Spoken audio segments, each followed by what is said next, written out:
ನಮಸ್ತೆ ಎಲ್ಲರಿಗೂ. Lucky life ಟಿಪ್ಸ್ಗೆ ನಿಮಗೆಲ್ಲರಿಗೂ ಸ್ವಾಗತ. 2026 ಈ ಫೆಬ್ರವರಿ 20. ನನ್ನ ಆತ್ಮೀಯ ಮಕರ ರಾಶಿಯವರೇ, ಈ ಒಂದು ಭವಿಷ್ಯವಾಣಿ ಬೆಚ್ಚಿ ಬೀಳಿಸುವ ಸತ್ಯ ಮತ್ತು ಈ ಒಂದು ಮಹಾ ದೊಡ್ಡ ಬದಲಾವಣೆ. ಇಂದು ನೀವೇನಾದರೂ ಈ ಒಂದು ದೈವವಾಣಿಯನ್ನು ನಿರ್ಲಕ್ಷಿಸುವ ಸಾಹಸ ಮಾಡಿದರೆ ನೆನಪಿಡಿ, ನಿಮ್ಮ ಅದೃಷ್ಟದ ಆ ಕೊನೆಯ ಬಾಗಿಲು ಶಾಶ್ವತವಾಗಿ ಮುಚ್ಚಿ ಹೋಗಬಹುದು.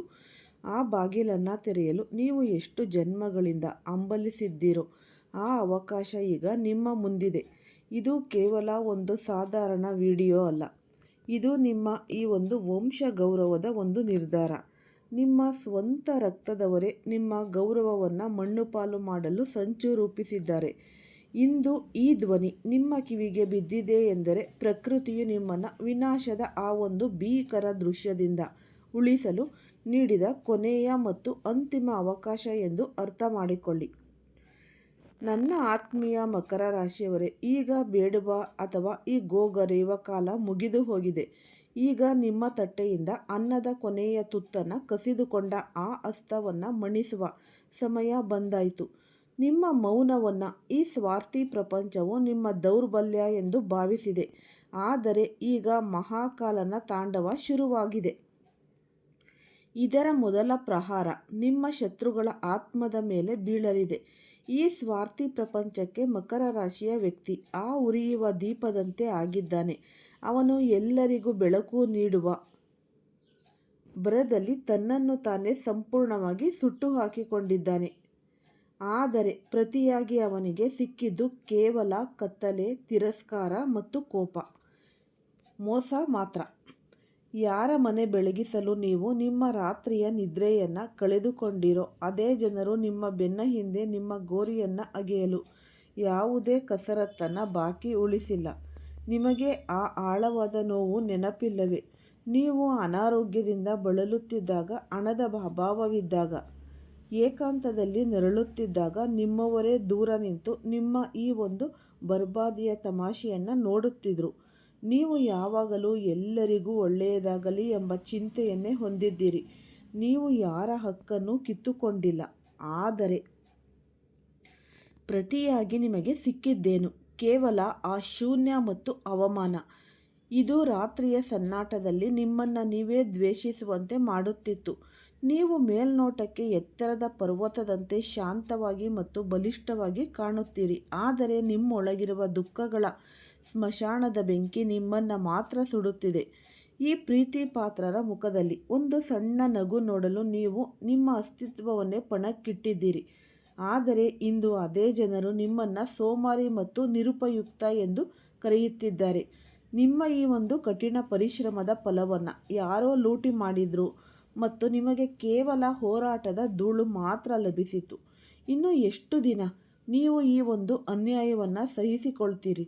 ನಿಮ್ಮ ಆತ್ಮ ಸತ್ತು ಹೋಗಿದೆಯೇ ಅಥವಾ ನಿಮ್ಮ ಹೊಸ್ತಿಲಲ್ಲಿ ಬಂದ ಬಾಗಿಲು ತಟ್ಟುತ್ತಿರುವ ಆ ಪವಾಡಕ್ಕಾಗಿ ನೀವು ಕಾಯುತ್ತಿದ್ದೀರಾ?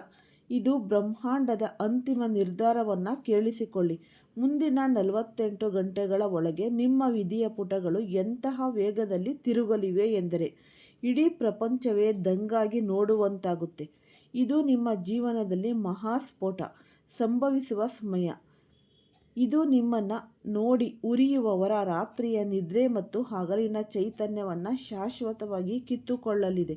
ಕಳೆದ ಕೆಲವು ದಿನಗಳಿಂದ ನೀವು ಒಂದು ವಿಷಯವನ್ನು ಗಮನಿಸಿದ್ದೀರಾ. ರಾತ್ರಿಯಾಗಿ ನಿಮಗೆ ನಿದ್ರೆಯಿಂದ ಎಚ್ಚರವಾಗುತ್ತಿದೆಯೇ?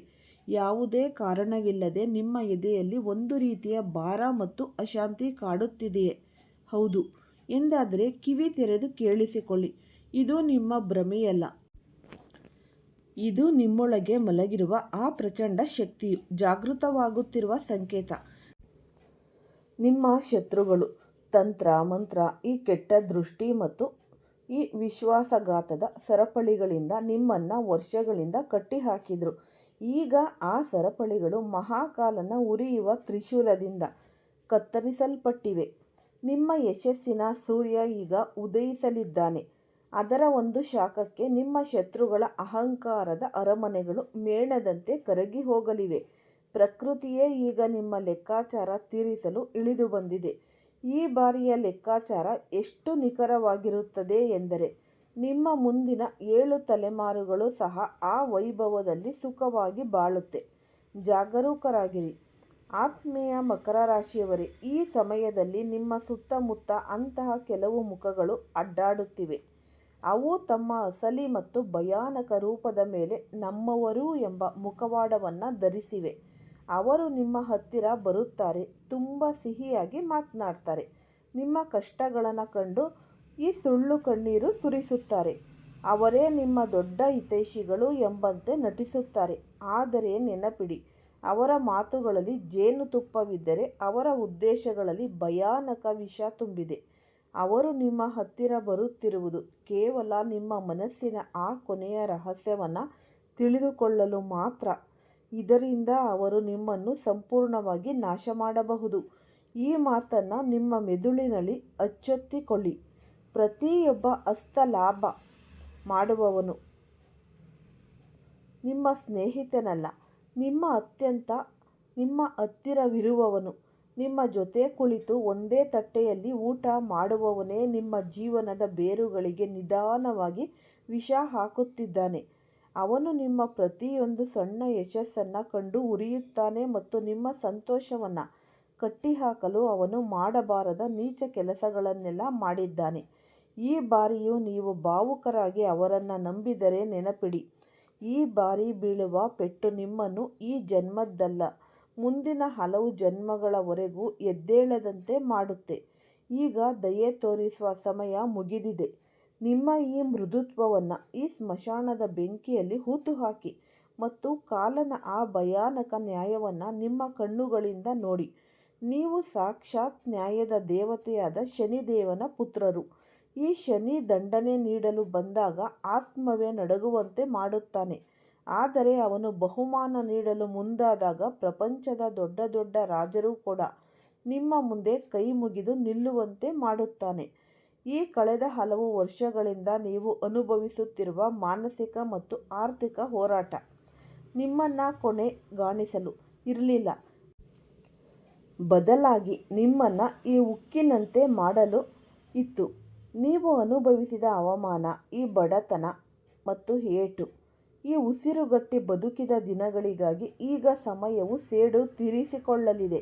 ಶನಿದೇವನು ತನ್ನ ಪ್ರಚಂಡ ದೃಷ್ಟಿಯನ್ನು ನಿಮ್ಮ ಶತ್ರುಗಳ ಕುಂಡಲಿಯ ಮೇಲೆ ಬೀರಿದ್ದಾನೆ. ನಿನ್ನೆಯವರೆಗೂ ನಿಮ್ಮನ್ನು ಕಾಲಿನ ಧೂಳು ಎಂದು ಭಾವಿಸಿದ್ದವರು ಈಗ ನಿಮ್ಮ ಮುಂದೆ ಈ ಒಂದು ಪ್ರಾಣಭಿಕ್ಷೆ ಬೇಡಲಿದ್ದಾರೆ. ನಿಮ್ಮ ತಪಸ್ಸಿನ ಕೂಡ ಈಗ ತುಂಬಿದೆ. ನಿಮ್ಮ ಸಾಮ್ರಾಜ್ಯವನ್ನು ಆಳಲು ಸಿದ್ಧರಾಗಿ.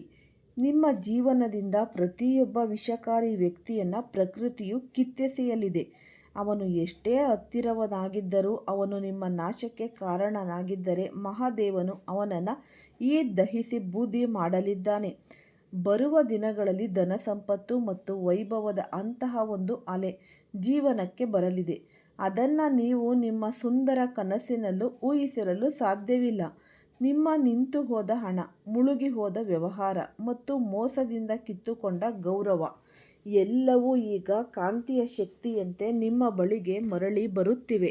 ಆದರೆ ಒಂದು ನಿಯಮವನ್ನು ಯಾವಾಗಲೂ ನೆನಪಿಡಿ, ನಿಮ್ಮ ಸಂತೋಷವನ್ನು ಎಲ್ಲರ ಮುಂದೆ ಸಾರಬೇಡಿ.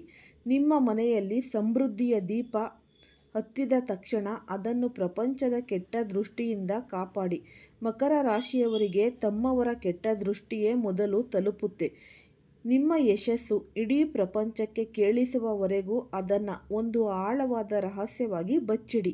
ನಿಮಗೆ ಅವಶ್ಯಕತೆ ಇದ್ದಾಗ ನಿಮ್ಮನ್ನು ಬಿಟ್ಟು ಹೋದವರ ಹಿಂದೆ ಓಡುವುದನ್ನು ನಿಲ್ಲಿಸಿ. ಏಕೆಂದರೆ ನಿಮ್ಮವರಲ್ಲದವರನ್ನು ನೆನಪಿಸಿಕೊಳ್ಳುವುದು ನಿಮ್ಮ ಆತ್ಮಕ್ಕೆ ನೀವೇ ಹಾನಿ ಮಾಡಿಕೊಂಡಂತೆ. ಈಗ ನಿಮ್ಮನ್ನು ನೀವು ಸುಧಾರಿಸಿಕೊಳ್ಳುವ ಸಮಯ, ನಿಮ್ಮ ಕಳೆದುಹೋದ ಶಕ್ತಿಯನ್ನು ಒಗ್ಗೂಡಿಸುವ ಸಮಯ ಮತ್ತು ಈ ಒಂದು ಪ್ರಪಂಚದ ಮುಂದೆ ನಿಮ್ಮ ಸಾಮರ್ಥ್ಯದ ಧ್ವಜವನ್ನು ಹಾರಿಸುವ ಈ ಒಂದು ಸಮಯ. ನಿಮ್ಮ ಮನೆಯ ಕ್ಲೇಶಗಳು, ಅನಾರೋಗ್ಯಗಳು ಮತ್ತು ನಿಮ್ಮನ್ನು ಸಾಯುವಂತೆ ಪ್ರೇರೇಪಿಸುತ್ತಿದ್ದ ಆ ಒಂದು ಮಾನಸಿಕ ಒತ್ತಡ ಈಗ ಅಂತ್ಯವಾಗಲಿದೆ. ಮಹಾದೇವನು ತನ್ನ ದಿವ್ಯ ಶಕ್ತಿಯನ್ನು ನಿಮ್ಮ ಮನೆ ಕಡೆಗೆ ಕಳುಹಿಸಿದ್ದಾನೆ. ನಿಮ್ಮ ನಿಂತು ಹೋದ ಕೆಲಸಗಳು ಹಠಾತ್ ಆಗಿ ಪೂರ್ಣಗೊಳ್ಳುವುದನ್ನು ನೀವು ಗಮನಿಸುತ್ತೀರಿ. ಜನರು ತಾವಾಗಿಯೇ ಬಂದು ನಿಮಗೆ ಸಹಾಯ ಮಾಡುತ್ತಾರೆ. ಇದು ಕಾಕತಾಳೀಯವಲ್ಲ, ಇದು ನಿಮ್ಮ ಅದೃಷ್ಟದ ಮೇಲೆ ಮಹಾಕಾಲನ ಸಹಿ. ಮಕರ ರಾಶಿಯವರೇ, ನೀವು ತುಂಬ ಸಹಿಸಿದ್ದೀರಿ, ಅವಮಾನಿತರಾಗಿದ್ದೀರಿ. ಆದರೆ ಈಗ ನಿಮ್ಮ ಸರಿದಿ. ನಿಮ್ಮ ಮೌನವನ್ನೇ ನಿಮ್ಮ ದೊಡ್ಡ ಶಕ್ತಿಯನ್ನಾಗಿ ಮಾಡಿಕೊಳ್ಳಿ. ಇಡೀ ಪ್ರಪಂಚ ಮಲಗಿರುವಾಗ ನೀವು ನಿಮ್ಮ ಯಶಸ್ಸಿನ ಇತಿಹಾಸವನ್ನು ಬರೆಯಿರಿ. ನಿಮ್ಮ ಪೂರ್ವಜರು ಮತ್ತು ಪಿತೃದೇವತೆಗಳು ಇಂದು ನಿಮ್ಮ ಬೆನ್ನ ಹಿಂದೆ ಗುರಾಣಿಯಾಗಿ ನಿಂತಿದ್ದಾರೆ. ತಮ್ಮ ಕುಲದ ಈ ರತ್ನವು ಹೀಗೆ ಅನಾಮಿಕವಾಗಿ ಮತ್ತು ದುಃಖದ ಕೆಸರಿನಲ್ಲಿ ಹೂತು ಹೋಗುವುದನ್ನು ಅವರು ಇನ್ನೂ ಸಹಿಸುವುದಿಲ್ಲ. ನೆನಪಿಡಿ, ಹಳೆಯ ಮತ್ತು ಈ ಟೊಳ್ಳಾದ ಮರವು ತನ್ನ ಒಣಗಿದ ಕೊಂಬೆಗಳನ್ನು ಬಿಡದಿದ್ದಾಗ ಪ್ರಕೃತಿಯು ಒಂದು ಭೀಕರ ಚಂಡಮಾರುತವನ್ನು ಕಳುಹಿಸುತ್ತದೆ. ಇದರಿಂದ ಆ ಕೊಂಬೆಗಳು ಬಿದ್ದು ಹೊಸ ಚಿಗುರುಗಳಿಗೆ ಜಾಗವಾಗುತ್ತೆ. ನಿಮ್ಮ ಜೀವನದಲ್ಲೂ ಅಂತಹದ್ದೇ ಒಂದು ಶುದ್ಧೀಕರಣದ ಚಂಡಮಾರುತ ನಡೆಯುತ್ತಿದೆ. ನಿಮ್ಮನ್ನು ಬಿಟ್ಟು ಹೋಗುವವರನ್ನು ಹೋಗಲು ಬಿಡಿ. ಅವರು ನಿಮ್ಮ ಭವಿಷ್ಯದ ಅರಮನೆಗೆ ಅರ್ಹರಲ್ಲ. ಮಹಾದೇವನು ಈಗ ನಿಮ್ಮ ಜೀವನವನ್ನು ಸ್ವಚ್ಛಗೊಳಿಸುತ್ತಾನೆ. ಇದರಿಂದ ಅಲ್ಲಿ ಸುಖ ಸಂತೋಷದ ಸಿಂಹಾಸನವನ್ನು ಸ್ಥಾಪಿಸಬಹುದು. ಭಯವನ್ನು ನಿಮ್ಮ ಪಾದದ ಧೂಳನ್ನಾಗಿ ಮಾಡಿಕೊಳ್ಳಿ ಮತ್ತು ಆತ್ಮವಿಶ್ವಾಸವನ್ನು ನಿಮ್ಮ ಅತ್ಯಂತ ಅಮೂಲ್ಯವಾದ ಒಡವೆಯನ್ನಾಗಿ ಮಾಡಿ. ಇನ್ನು ಮುಂದೆ ಯಾವುದೇ ರಾಜಿ ಇಲ್ಲ, ಯಾವುದೇ ಸೋಲು ಇಲ್ಲ. ಇನ್ನು ಕೇವಲ ನಿಮ್ಮ ಜಯಬೇರಿ ಮಾತ್ರ ಮೊಳಗಲಿದೆ. ಈ ಸಂದೇಶವನ್ನು ಕೇಳುವಾಗ ನಿಮ್ಮ ರೋಮಗಳಲ್ಲಿ ಮಿಂಚು ಸಂಚರಿಸುತ್ತಿದ್ದರೆ ಮಹಾದೇವನು ನಿಮ್ಮನ್ನು ತನ್ನ ವಿಶೇಷ ಕೃಪೆಗೆ ಆರಿಸಿಕೊಂಡಿದ್ದಾನೆ ಎಂದು ತಿಳಿಯಿರಿ. ಮಕರ ರಾಶಿಯ ಸಂಕೇತ ಆ ಪರ್ವತದ ಹಾಡು. ಅದು ಅತ್ಯಂತ ಕಠಿಣ ಮತ್ತು ನೇರವಾದ ಏರಿಕೆಯನ್ನು ಸಹ ಶಾಂತಿಯಿಂದ ಮತ್ತು ತಾಳ್ಮೆಯಿಂದ ಏರುತ್ತೆ. ನೀವು ಸಹ ಅದೇ ಶಾಂತಿಯೊಂದಿಗೆ ನಿಮ್ಮ ಗುರಿಯತ್ತ ಸಾಗಬೇಕು. ಈ ಮುಂದಿನ 72 ಗಂಟೆಗಳ ಒಳಗೆ ನಿಮಗೆ ಅಂತಹ ಒಂದು ಶುಭವಾರ್ತೆ ಸಿಗಲಿದೆ. ಅದು ನಿಮ್ಮ ಇಡೀ ಕುಟುಂಬದ ದಿಸೆಯನ್ನೇ ಬದಲಿಸಲಿದೆ. ಈ ಸಮಯದಲ್ಲಿ ನಿಮ್ಮ ಕೋಪವನ್ನು ನಿಯಂತ್ರಣದಲ್ಲಿಡಿ, ಏಕೆಂದರೆ ನಿಮ್ಮ ಸಿಟ್ಟು ನಿಮ್ಮ ವರ್ಷಗಳ ಪರಿಶ್ರಮವನ್ನು ಹಾಳು ಮಾಡಬಹುದು. ಮಹಾದೇವನು ನಿಮ್ಮೊಳಗಿನ ಆ ಜ್ವಾಲಾಮುಖಿಯನ್ನು ಶಾಂತಗೊಳಿಸಿ ನಿಮ್ಮ ಸಂಪೂರ್ಣ ಶಕ್ತಿಯನ್ನು ಏನಾದರೂ ದೊಡ್ಡದನ್ನು ನಿರ್ಮಿಸಲು ಬಳಸಬೇಕೆಂದು ಬಯಸುತ್ತಾನೆ. ನಿಮ್ಮೊಳಗೆ ಆ ಕಲೆ ಮತ್ತು ಕೌಶಲ್ಯ ಅಡಗಿದೆ. ಅದು ನಿಮ್ಮನ್ನು ಇತರರಿಗಿಂತ ಭಿನ್ನವಾಗಿ ನಿಲ್ಲಿಸುತ್ತೆ. ಈಗ ಆ ಕೌಶಲ್ಯವನ್ನು ಜಗತ್ತಿಗೆ ತೋರಿಸುವ ಮತ್ತು ನಿಮ್ಮ ಈ ಒಂದು ಛಾಯವನ್ನು ಮೂಡಿಸುವ ಸಮಯ ಬಂದಿದೆ. ಯಾರ ತಲೆಯ ಮೇಲೆ ಮಹಾಕಾಲನ ಹಸ್ತವಿದೆಯೋ ಅವನನ್ನು ಕಾಲನೂ ಕೂಡ ಏನೂ ಮಾಡಲಾರ. ನಿಮ್ಮ ಶಕ್ತಿ ಈಗ ಸಂಪೂರ್ಣವಾಗಿ ಸಕಾರಾತ್ಮಕವಾಗುತ್ತಿದೆ. ನಿಮ್ಮ ಇಷ್ಟ ದೇವತೆಗಳು ಈಗ ನಿಮ್ಮ ಹೆಜ್ಜೆ ಹೆಜ್ಜೆಯಲ್ಲೂ ಜೊತೆಯಾಗಿದ್ದಾರೆ. ಈ ಬಡತನ, ಅಸಹಾಯಕತೆ ಮತ್ತು ಈ ಅನಿವಾರ್ಯತೆಯ ಈ ಒಂದು ಕಪ್ಪು ಅಧ್ಯಾಯವು ಶಾಶ್ವತವಾಗಿ ಮುಚ್ಚಲ್ಪಟ್ಟಿದೆ. ಈಗ ನಿಮ್ಮ ಜೀವನದ ಸುವರ್ಣ ಪುಟಗಳು ಬರೆಯಲ್ಪಡುತ್ತಿವೆ. ನೀವು ಈ ಪ್ರಚಂಡ ನ್ಯಾಯ ಮತ್ತು ರಾಜಯೋಗಕ್ಕೆ ಸಂಪೂರ್ಣವಾಗಿ ಸಿದ್ಧರಾಗಿದ್ದರೆ ನಿಮ್ಮ ಆತ್ಮದ ದನಿಯೊಂದಿಗೆ ನೀವು ಜೈ ಮಹಾಕಾಲ, ಈಗ ನನ್ನ ಸಾಮ್ರಾಜ್ಯ ಎಂದು ಸಂಕಲ್ಪ ಮಾಡಿಕೊಳ್ಳಿ. ಇಂದಿನ ರಾತ್ರಿ ಕಳೆದ ಮೇಲೆ ನಿಮ್ಮ ದುಃಖಗಳ ಸೂರ್ಯ ಶಾಶ್ವತವಾಗಿ ಅಸ್ತಮಿಸಿ ಒಂದು ಅತೀಂದ್ರಿಯ ಉದಯವಾಗಲಿದೆ. ಇದನ್ನು ನೋಡಿ ನಿಮ್ಮ ವೈರಿಗಳ ಕಣ್ಣು ಮುಚ್ಚಿಕೊಳ್ಳುತ್ತಾರೆ. ನನ್ನ ಆತ್ಮೀಯ ಮಕರ ರಾಶಿಯವರೇ, ಇದು ನಿಮ್ಮ ಹೊಸ ಜೀವನದ ಮೊದಲ ದಿನ. ಈ ಹಳೆಯ ಕಹಿ ನೆನಪುಗಳನ್ನು ಗಂಗೆಯ ಆಳವಾದ ನೀರಿನಲ್ಲಿ ಹರಿಬಿಡಿ ಮತ್ತು ಹಸಿದ ಸಿಂಹದಂತೆ ನಿಮ್ಮ ಭವಿಷ್ಯದತ್ತ ಹೆಜ್ಜೆ ಇಡಿ. ಗೆಲುವು ನಿಮ್ಮದಾಗಿದೆ, ಸಂತೋಷ ನಿಮ್ಮದು, ಏಕೆಂದರೆ ನೀವು ಒಬ್ಬರೇ ಇಲ್ಲ. ಈ ಸಾಕ್ಷಾತ್ ತ್ರಿಕಾಲದರ್ಶಿ ಮಹಾದೇವನು ನಿಮ್ಮ ರಕ್ಷಕನಾಗಿ ನಿಂತಿದ್ದಾನೆ. ಎದ್ದೇಳಿ ಮಕರ ರಾಶಿಯವರೇ, ನಿಮ್ಮ ವಿಧಿಯ ರೇಖೆಗಳನ್ನು ನಿಮ್ಮ ಕೈಯಿಂದಲೇ ಬದಲಾಯಿಸಿ. ಈಗ ಯಾರ ಮುಂದೆನೂ ಕೈ ಚಾಚುವ ಅಗತ್ಯವೇ ಇಲ್ಲ, ಏಕೆಂದರೆ ಈಗ ನೀವು ನೀಡುವವರಾಗುತ್ತೀರಿ ಹೊರತು ಬೇಡುವವರಲ್ಲ. ಬ್ರಹ್ಮಾಂಡದ ಪ್ರತಿಯೊಂದು ಶಕ್ತಿಯು ನಿಮ್ಮ ಜೊತೆಗಿದೆ. ಪ್ರತಿಯೊಂದು ಗ್ರಹವು ನಿಮ್ಮ ಪರವಾಗಿ ಬಾಗುತ್ತಿದೆ. ನಿಮ್ಮ ನಂಬಿಕೆಯನ್ನು ಮಾತ್ರ ಸಡಿಲಗೊಳಿಸಬೇಡಿ. ಇದು ನಿಮ್ಮ ಸಮಯ ಮತ್ತು ನಿಮ್ಮ ಯುಗ. ನಿಮ್ಮ ಶ್ರಮ ಮತ್ತು ಮಹಾದೇವನ ಆಶೀರ್ವಾದದಿಂದ ಜಗತ್ತು ಅಸಾಧ್ಯವೆನ್ನುವ ಗುರಿಯನ್ನು ಸಾಧಿಸಿ ತೋರಿಸಿ.